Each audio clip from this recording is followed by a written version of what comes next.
जय माता दी। नमस्कार दोस्तों, स्वागत है आपका अपने चैनल हिंदू पर टीवी पर। दोस्तों, आप सभी को नवरात्रि की हार्दिक शुभकामनाएं।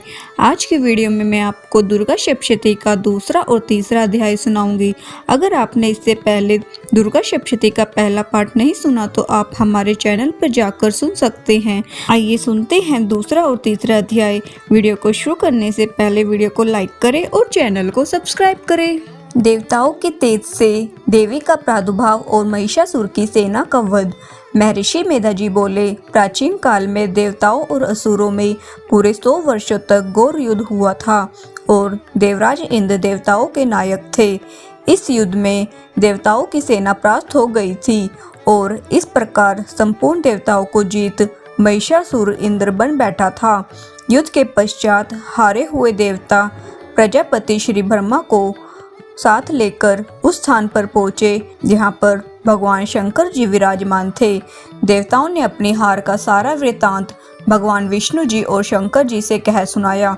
वह कहने लगे, हे प्रभु, महिषासुर सूर्य, चंद्रमा, इंद्र, अग्नि, वायु, यम, वरुण तथा अन्य देवताओं के सब अधिकार छीनकर सबका अधिष्ठाता स्वयं बन बैठा है। उसने समस्त देवताओं को स्वर्ग से निकाल दिया है। वह मनुष्य की तरह पृथ्वी पर विचर कर रहे हैं। दैत्यों की सारी करतूत हमने आपको सुना दी है और आपकी शरण में इसलिए आए हैं कि आप उनके वध का कोई उपाय सोचें। देवताओं की बातें सुनकर भगवान श्री विष्णु और शंकर जी को दैत्य पर बड़ा गुस्सा आया। उनकी भौहें तन गई और आंखें लाल हो गई। गुस्से में भरे हुए भगवान विष्णु के मुख से बड़ा भारी तेज निकला और उसी प्रकार का तेज भगवान शंकर, ब्रह्मा और इंद्र आदि दूसरे देवताओं के मुख से प्रकट हुआ। फिर वह सारा तेज एक में मिल गया और तेज का पुंज वह ऐसे दिखता था जैसे कि जाज्वल्यमान पर्वत हो। देवताओं ने देखा कि उस पर्वत की ज्वाला चारों ओर फैली हुई थी और देवताओं के शरीर से प्रकट हुए तेज की किसी अन्य तेज से तुलना नहीं हो सकती थी। एक स्थान पर इकट्ठा होने पर वह तेज एक देवी के रूप में परिवर्तित हो गई और अपने प्रकाशों से तीनों लोक में व्याप्त जान पड़ा। वह भगवान शंकर का तेज था। उससे देवी का मुख प्रकट हुआ।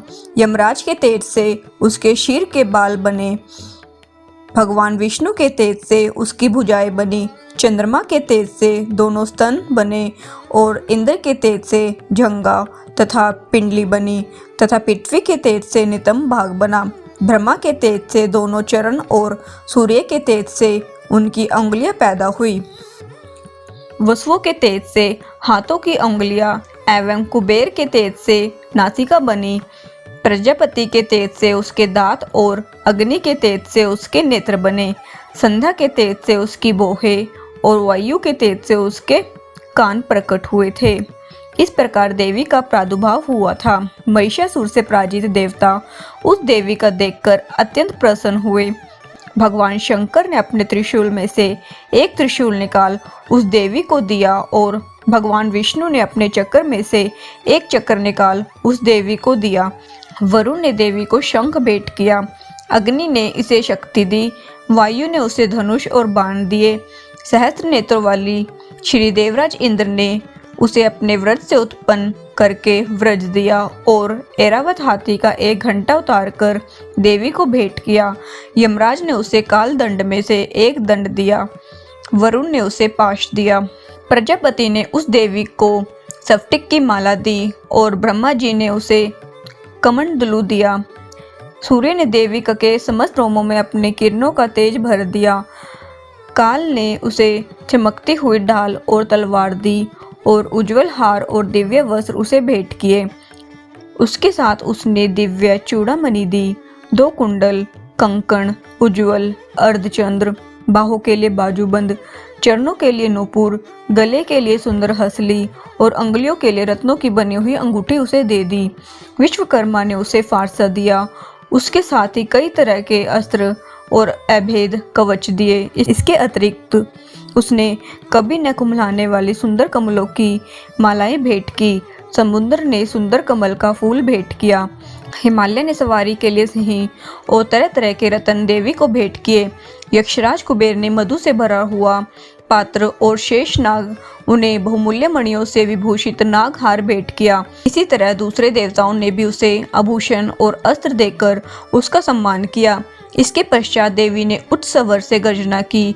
उसके इस भयंकर नाद से आकाश गूंज उठा। देवी का वह उच्च स्वर से हुआ सिंहनाद समा न सका। आकाश उनके सामने छोटा प्रतीत होने लगा। उससे बड़े जोर से प्रतिध्वनि हुई, जिससे समस्त विश्व में हलचल मच गई और समुद्र कांप उठे, पृथ्वी ढोलने लगी और सबके सब पर्वत हिलने लगे। देवताओं ने उस समय प्रसन्न हो सिंहवाणी जगतमयी देवी से कहा, हे देवी, तुम्हारी जय हो। उसके साथ महर्षि ने भक्ति भाव से विनम्र होकर उनकी स्तुति की। संपूर्ण त्रिलोकी को शोक मगन देखकर दैत्यगण अपनी सेनाओं को साथ लेकर और हथियार आदि सजाकर उठ खड़े हुए। महिषासुर के क्रोध की कोई सीमा नहीं थी। उसने क्रोध में भरकर कहा, यह सब क्या उत्पात है। फिर वह अपनी सेना के साथ उस ओर दौड़ा जिस ओर से भयंकर नाद का शब्द सुनाई दिया था, और आगे पहुंचकर उसने देवी को देखा, जो कि अपनी प्रभा से तीनों लोकों को प्रकाशित कर रही थी। उसके चरणों के भार से पृथ्वी दबी जा रही थी। माथे के मुकुट से आकाश में एक रेखा सी बनी रही थी। उसके धनुष की टंकोर से सब लोग शुद्ध हो रहे थे। देवी अपनी सहस्त्र भुजाओं का संपूर्ण दिशाओं में फैलाए खड़ी थी। उसके पश्चात उसका दैत्यों के साथ युद्ध छिड़ गया और कई प्रकार के अस्त्र शस्त्र से सब की सब दिशाएं उद्भाषित होने लगी। महिषासुर की सेना का सेनापति शिक्षुर नामक एक महान असुर था। वह आगे बढ़कर देवी के साथ युद्ध करने लगा और दूसरे दैत्य की चतुरंगनी सेना साथ लेकर चामर भी लड़ने लगा और 60,000 महारथियों को साथ लेकर उदगर्ग नामक महादैत्य आकर युद्ध करने लगे। और महाहनु नामक असुर 1 करोड़ रथियों को लेकर असिलोमा नामक असुर 5 करोड़ सैनियों को साथ लेकर युद्ध करने लगा। वाशकल नामक असुर 60 लाख असुरों को साथ लेकर आ डटा। विडाल नामक असुर 1 करोड़ रथियों के साथ लड़ने को तैयार था। इन सब के अतिरिक्त और भी हजारों असुर हाथी और घोड़े साथ लेकर लड़ने लगे और इनके पश्चात महिषासुर करोड़ों रथों, हाथियों और घोड़ों सहित वहां आकर देवी के साथ लड़ने लगे। सभी असुर तोमर, भिंदीपाल, शक्ति, मुसुल, खंडंगों, फरसों, पटियों के साथ रणभूमि में देवी के साथ युद्ध करने लगे। कई शक्तियां फेंकने लगे और कई अन्य शस्त्र आदि के पश्चात सब दैत्य अपनी अपनी तलवारें हाथों में लेकर देवी की ओर दौड़ने लगे और उसे मार डालने का उद्योग करने लगे। मगर देवी ने क्रोध में भरकर खेल ही खेल में सब अस्त्रों और शस्त्रों को काट दिया। उसके पश्चात ऋषियों और देवताओं ने देवी की स्तुति आरंभ कर दी और वह प्रसन्न होकर असुरों के शरीर पर अस्त्र शस्त्र की वर्षा करती रही। देवी का वाहन भी क्रोध में भरकर दैत्य सेना में इस प्रकार विचरने लगा जैसे कि वन में दावानल फैल रहा हो। युद्ध करती हुई देवी ने क्रोध में भर जितने श्वासों को छोड़ा, तुरंत ही सैकड़ों हजारों गणों के रूप में परिवर्तित हो गए। फरसे, बिंदीपाल, खड़ग तथा पटिश इत्यादि अस्त्रों के साथ दैत्यों से युद्ध करने लगे। देवी की शक्ति से बड़े हुए वह गण दैत्यों का नाश करते हुए ढोल, शंख व मृदंग आदि बजा रहे थे। तदंतर देवी ने त्रिशूल, गदा, शक्ति, खड़ग इत्यादि से सहस्त्र असुरों को मार डाला। कितनों को घंटे की भयंकर आवाज से यमलोक पहुंचा दिया। ही असुरों को उसने पास में बांधकर पृथ्वी पर धर घसीटा। कितनों को अपनी तलवार से टुकड़े टुकड़े कर दिए। कितनों को गदा की चोट से धरती पर सुला दिया। कई दैत्य मूसल की मार से घायल होकर रक्त वमन करने लगे। कई शूल से छाती फट जाने के कारण पृथ्वी पर लेट गए और कितने की बांध से कमर टूट गई। देवताओं को पीड़ा देने वाली दैत्य कट कट कर मरने लगे। कितनों की भाई अलग हो गई, कितनों की गिरवाई कट गई, कितनों के सिर कटकर दूर भूमि पर लुढ़क गए, कितनों के शरीर बीच में से कट गए, कितनों की झांझाएं कट गई और वह पृथ्वी पर गिर पड़े। कितने ही सिरों व पैरों के कटने पर भी भूमि से उठ खड़े हुए थे और शस्त्र हाथ में लेकर देवी से लड़ने लगे। कई दैत्यगण भूमि में बाजों की दवनी के साथ नाच रहे थे। कई असुर जिनके सर कट चुके थे बिना सिर के धड़ से ही हाथ में शस्त्र लिए लड़ रहे थे। दैत्य रह रहकर ठहरो ठहरो कहते हुए देवी को युद्ध के लिए ललकार रहे थे। जहाँ पर यह घोर संग्राम हुआ वहाँ की भूमि रथ, हाथी, घोड़े और असुरों की लाशों से भरी हुई थी और असुर सेना के बीच में रक्तताप होने के कारण रुधिर की नदियां बह रही थी और इस तरह देवी ने असुरों की विशाल सेना को क्षण भर में इस तरह नष्ट कर डाला जैसे तृण काष्ठ के बड़े समूह को अग्नि नष्ट कर डालती है। और देवी का सिंह भी गर्दन के बालों को हिलाता हुआ और बड़ा शब्द करता हुआ असुरों के शरीर से मानो उनके प्राणों को ढूंढ रहा था। वहां देवी के गणों ने जब दैत्य के साथ युद्ध किए तो देवताओं ने प्रसन्न होकर आकाश से उन पर पुष्पों की वर्षा की। इस प्रकार दुर्गा सप्तशती का दूसरा अध्याय संपूर्ण हुआ। दुर्गा सप्तशती का तीसरा अध्याय, सेनापतियों सहित महिषासुर का वध। महर्षि मेद ने कहा, महिषासुर की सेना नष्ट होती देखकर उस सेना का सेनापति चिक्षु क्रोध में भरकर देवी के साथ युद्ध करने के लिए आगे बढ़ा। वह देवी पर इस प्रकार बाणों की वर्षा करने लगा मानो सुमेरु पर्वत पानी की धार बरसा रहा हो। इस प्रकार देवी ने अपने बाणों से उसके बाणों को काट डाला तथा उसके घोड़ों व सारथी को मार दिया। साथ ही उसके धनुष और उसकी अत्यंत ऊंची ध्वजा को भी काट कर नीचे गिरा दिया। उसका धनुष कट जाने के पश्चात उसके शरीर के अंगों को अपने बाणों से बीन दिया। धनुष, घोड़ों और सारथी के नष्ट हो जाने पर वह असुर ढाल और तलवार लेकर देवी की तरफ आया। उसने अपनी तीक्ष्ण धार वाली तलवार से देवी के सिंह के मस्तक पर प्रहार किया और बड़े वेग से देवी की बाई भुजा पर वार किया, किंतु देवी की बाई भुजा को छूते ही उस दैत्य की तलवार टूटकर दो टुकड़े हो गए। से दैत्य ने क्रोध में भरकर शूल हाथ में लिया और उससे भद्रकाली देवी की ओर फेंका। देवी की ओर आता हुआ वह शूल आकाश से गिरते ही सूर्य के समान प्रज्वलित हो उठा। शूल को अपनी ओर आता देख देवी ने भी शूल छोड़ा और महाअसुर के शूल के 100 टुकड़े कर दिए और साथ ही महाअसुर के प्राण भी हर लिए। चिक्षु ने मरने पर देवताओं को दुख देने वाला चांबर नामक दैत्य हाथी पर सवार होकर देवी से लड़ने के लिए आया। उसके आने के साथ ही शक्ति से प्रहार किया, किंतु देवी ने अपनी हुंकार से ही उसे तोड़कर पृथ्वी पर डाल दिया। शक्ति को टूटा हुआ देखकर दैत्य ने क्रोध से लाल होकर शूल को चलाया, किंतु देवी ने उसको भी काट दिया। इतने में ही देवी का सिंह उछलकर हाथी के मस्तक पर सवार हो गया और दैत्य के साथ बहुत ही तीव्र युद्ध करने लगा। फिर वह दोनों लड़ते हुए हाथी पर से पृथ्वी पर आ गए और दोनों बड़े क्रोध से लड़ने लगे।